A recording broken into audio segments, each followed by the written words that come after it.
Okay, folks, greetings. Here for part 2 for Bridges to Babylon. Now, I keep forgetting that during this time, I think the Rolling Stones were recording their albums being almost 60 minutes, I believe. But I think this album in particular, though, is like maybe 63, 62, 60, somewhere around that range. And yeah, this is the second to last of the Virgin albums, because the next one would be another one that they would come out with on Virgin. Anyways, I already had explained already the Wikipedia informational stuff on the first part. So my second part here is pretty much the remaining songs on here, which is basically the last 6 songs on here. So let's get with it here and continue. And we get to Saint of Me as the 8th track. And this was the other single that was released. It was released January the 26th of 1998. This only went to 94, unfortunately. But on the alternative chart, it went to number 7, I believe. But, whatever. In the UK, it charted pretty decently at number 26. This is produced by the Glimmer Twins, the Dust Brothers, and Don Was. Yeah, this is sort of an R&B medium-tempo pop song. I really like the opening intro to the song. It's pretty cool. It's almost like an acoustic guitar being played, I believe, by Mick. And he also plays the keys on here. I was just checking the other day, and it was pretty cool music video. Of that time of the late 90s, because this song definitely has a little bit of that late 90s feel. It sounds a lot like maybe a Red Hot Chili Peppers song that they would do maybe off of their Californication, but that was like 2 years before this. Or excuse me, it was 2 years, before. Never mind. Yeah, pretty cool. They're all like in this kind of in this alley or this kind of like back set drop thing or whatever. Outside somewhere, whatever, maybe in California, maybe in LA. So yeah, Mick's providing that intro acoustic, followed by a really nice organ. Keyboards, that I think that might be provided. And yes, he is on this track, Billy Preston. Amazing. He's playing a Hammond organ here. We got Waddy Wachtel, we got Ron. And unfortunately, Keith was not here during this session of this song. We got Pierre Depurt, or Beauport, whatever the heck you pronounce his last name. He's playing bass here, and also playing a 6-string bass as well. So like I mentioned, really love the opening, almost like electric, maybe acoustic accompanying with organ by either Billy or Mick maybe on the keys. Really nice thumping, almost subtle bass by Pierre. And it's a really cool, interesting song. He's kind of mentioning about, Mick's mentioning about, Christianity or whatever. Say Christianity. I can never pronounce Christian, whatever. He's like, man, you'll never make a saint out of me. That's what he's saying here. Really great song. It's about maybe like 5 minutes. You see some of these songs are kind of long here, so no wonder why they were over an hour, these albums here, and even the previous one. But yeah, pretty good song, Saint of Me. Then the next track is wow, this one's a really fun track. Yeah, this is when the Stones are kind of going a little, techno.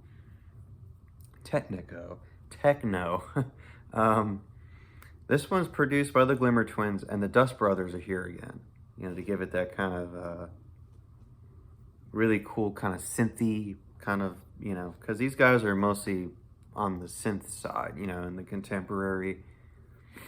But this one's a really excellent one. But I love that transition. There's some songs that really perfectly transition on this album, and it's really great. Might As Well Get Juiced is this song here. Called here an electronic synth pop song, and that's what it is. Really loves Mick, like kind of talks like this in the song, He has a bit of an accent, pretty cool. And really excellent distorted harmonica that he plays throughout the tracks. Freaking fantastic. We got Keith and Ron respectively on rhythms, and they're pretty good here. Very nice bluesy guitars here. We got Waddy as well on probably either lead or rhythm. Or it could be Keith. It could be Keith on lead, and then of course Ron and Waddy on rhythm here. This time we got Doug Wimbish here on bass, and Danny Sabers doing a the synthesizer keys or whatever. This is a really excellent. I'm saying this right now, as I'm saying right here in this review. I like Might As Well Get Juiced, and it reminds me of. Now I may have probably had addressed to you guys this before, but I'm a wrestling fan. I have been for probably almost 16 years, probably since I was like maybe in elementary school, whatever, when I was really little. And there's this guy. I might probably put a link in the description and to a theme song of this wrestler. His name is Christian Cage, and he's a Canadian wrestler, and he's still around. This guy's pretty much, he's done everything, this wrestler. And in one of the companies he was in, this company called TNA Impact Wrestling, if anyone's familiar with TNA, he had a theme song that almost sounds similar to this, where it has like maybe that same, because it kind of starts off like that a little bit,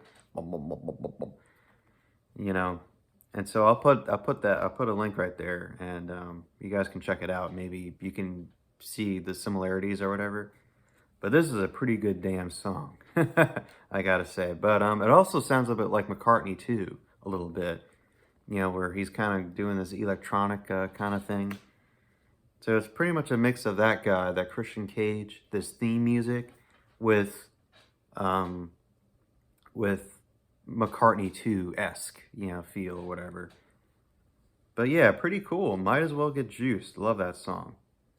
And also wrote on here, great heavy synth keys by Danny. And there's like I love this ending too, where it seems a little subtle. You hear like this almost deep sniff ending or whatever. It's pretty cool. I don't know if that maybe been Danny, maybe perhaps because he's doing all the synth keys and stuff, and he's just laying it out like, okay, Yeah, pretty good damn song. Then the next song, the 10th track here, is Always Suffering. This was the Glimmer Twins and Don Was. So throughout pretty much the rest of the tracks here, it's just the Glimmer Twins and Don Was, I believe. Pretty much throughout the rest of the tracks on here. Yeah. All the way through the very last song. Yep. Glimmer Twins and Don Was here. Okay, this is pretty much a soulful country ballad like we've always come to know for the Stones to doing. And I really love the Always Suffering. Yeah, great. I really love that delivery by Mick here. And by the way, he's doing the lead electric here. It's got a beautiful intro as well. Really great. We got Keith here on rhythm, and so is Ron. And he also provided the pedal steel. I don't know where it's to be found on the mix, but it's there, I guess. Waddy on electric. And Waddy's going to be here throughout all the tracks, basically. Blondie Chaplin here on tambourine and piano. Beautiful piano. And Bernard Fowler doing the backing vocals. Jeff Sarley here on bass. This time he's here. And also doing backing vocals. And so is Jim Keltner on percussion as well. And pretty much everyone here in the picture are doing the background vocals. Yeah, just another, like I wrote on here, beautiful acoustic accompanied by rhythm electric, either by Keith or, either one of the three, either Keith, Ron, or Waddy. It's a really nice song, a song that I know seems a little bit routine-esque, but it's a nice, contemporary ballad of that time. Pretty good. And then we have the 11th track here, and it's called Too Tight. This time we got Mick, Keith, Ron, and Waddy all respectively on electrics here, and plus backing vocals. Blondie once again on tambourine and piano, and so is Bernard Fowler here. Jeff Sarley once again on bass. And this is all right. You know, this is not like something I'm going to come back to every time. Because you know what? It's the Resequit new wave flavored track that they always somewhat put on their albums. And it pretty much is. You know, it's pretty much like you would have been, like what they were kind of doing in the early 80s. Something they would have done maybe during the, you know, the undercover era or the dirty work era. You know, it just seems so Resequit, you know, and kind of already like we've, you know what I mean? It's okay. I mean, I can understand, but it just seems like what we've already have heard, and we get it, we know it, you know, and it's okay, you know. I can understand why some people don't like the track, but you know, it's okay for what it is, you know. So it's kind of incredible how we have four electrics here. Of course, done by Mick Keith, Ron, and Waddy. And that's a pretty cool, okay track. You know, it's not something I'm going to come back to, but you know, yeah, pretty good one. But now, here we go. Now we push all that stuff aside. Now, all the crazy rocking and whatever nonsense. We strictly get right into two Keith ballads here. And Mick's nowhere to be found here. He wasn't part of any of these sessions. And these songs almost lasted an hour long while they were recording these songs. Or at least one of them, or at least the last track, went over an hour.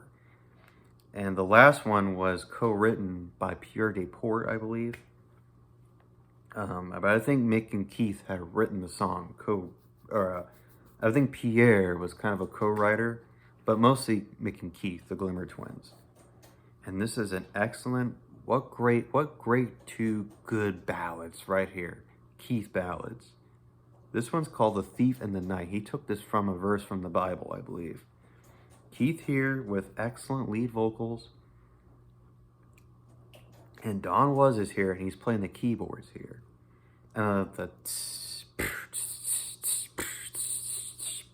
You know, Charlie's doing that. Really excellent hi-hat, you know, swirling throughout the song. Tremolo guitar, excellent by Keith. Also piano. He plays beautiful piano in here.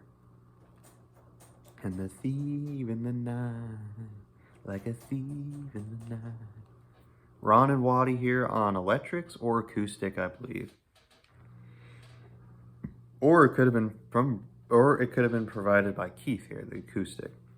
But we got Blondie again, Blondie Chaplin on tambourine, Bernard Fowler once again on backing vocals, and Daryl Jones is finally here.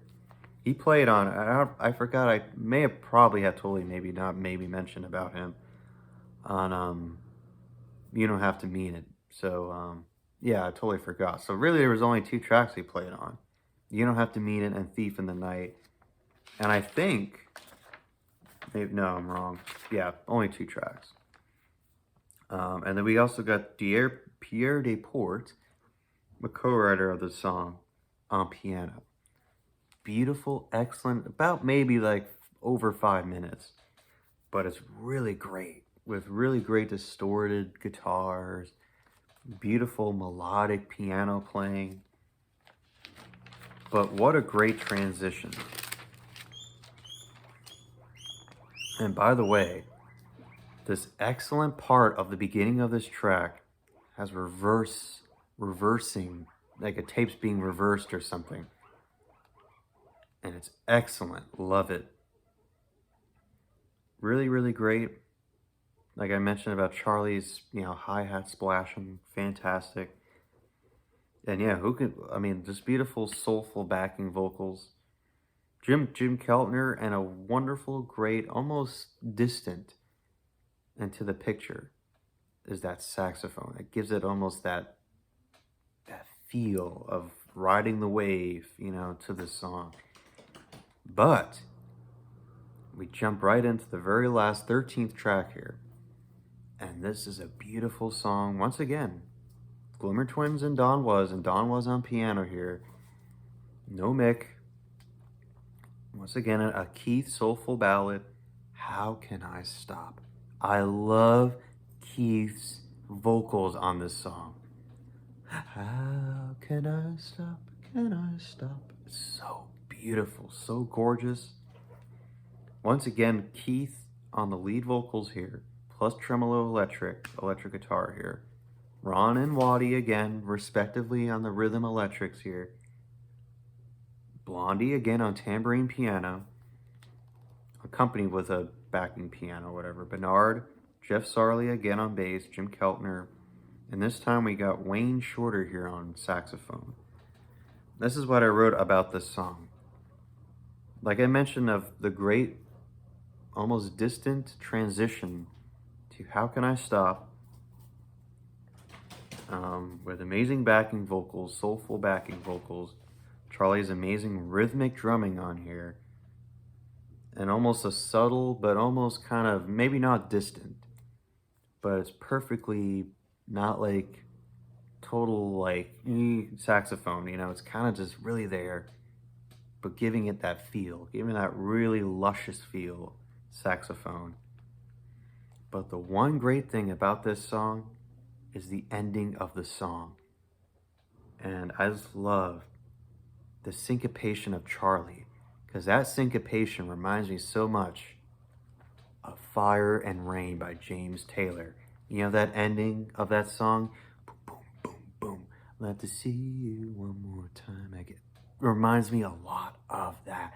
It also reminds me of something that John Mayer could have possibly had done on maybe his Continuum album or something.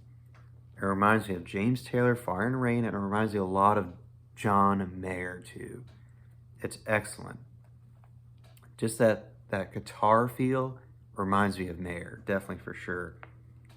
And I just love how the piano, it may have been either Don Was probably or Blondie Chaplin.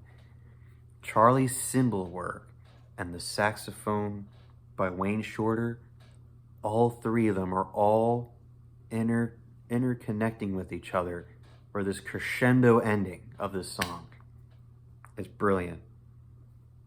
That pounding piano, that saxophone, Charlie's is hitting away. It all just seems to fade. But this great part of the song is that you hear distant steel drums.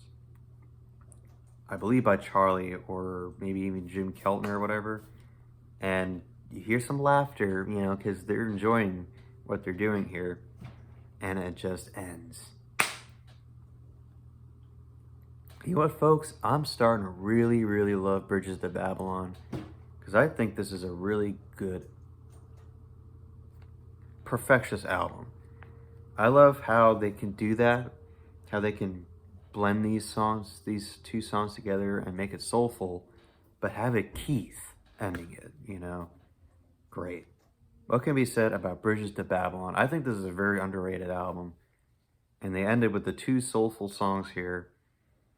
And just great. I love it. I think this definitely needs to be a little bit more appreciative.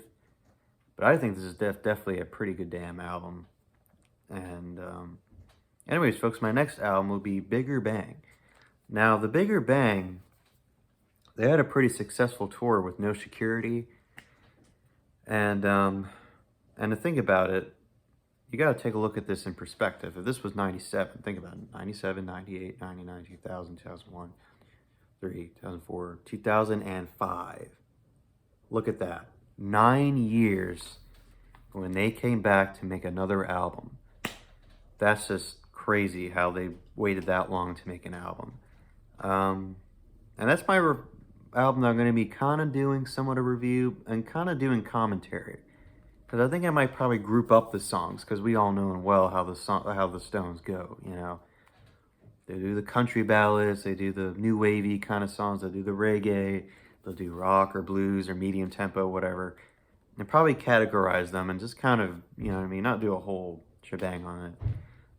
Mostly on this album, Pierre Desportes is kind of mostly in the picture of this Bigger Bang, during the Bigger Bang album period or whatever.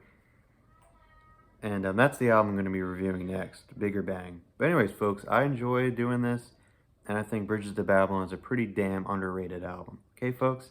Take care. Bye-bye.